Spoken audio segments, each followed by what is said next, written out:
Hello everyone, dear students. We have already started our first chapter, growing plants. Today we will learn about structure of a seed, seed germination and dispersal of seeds. So let us start with structure of a seed. Children, this is a seed coat. It is covering around cotyledons that protect the embryo. Under the seed coat, this part is known as cotyledons. These are also known as seed leaves. They store food for the growing embryo till it puts out new leaves. Now, this part is known as embryo or baby plant that will turn into a seedling or young plant when it gets the right conditions for growth. Now, let us see our next point, seed germination. Children, do you know what is germination? It is the process by which a seed changes into a seedling under suitable condition. A seed needs water, warmth and air. Each seed has a tiny baby plant called embryo inside it. Once a seed gets water, warmth and air, the embryo literally wakes up and starts growing to the baby plant.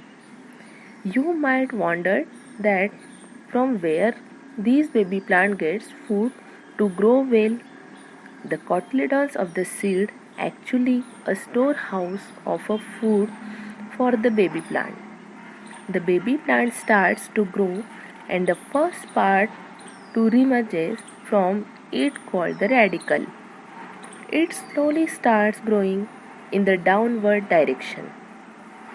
Next, the plumule. It emerges out from embryo and starts growing in the upward direction. The radicle develops to form the root system of the plant, while the plumule gets rise and the shoot system bearing the leaves and branches of the plant. This plant is now called a seedling.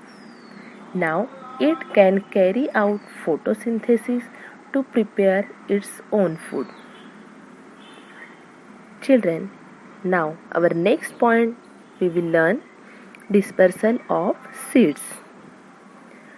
Seeds need to be scattered to new places so that they have better chances of germination and survival. The scattering of seeds away from their parent plant is called seed dispersal. Nature has its own ways of dispersal of seeds from the parent plants to other places.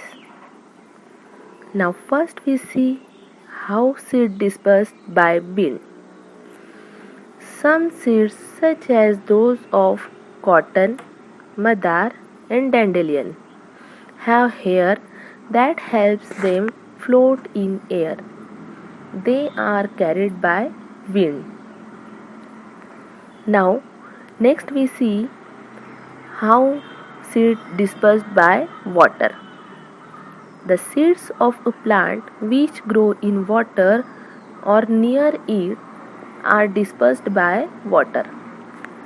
Lotus seeds are embedded in a cup-shaped spongy fruit which floats in water.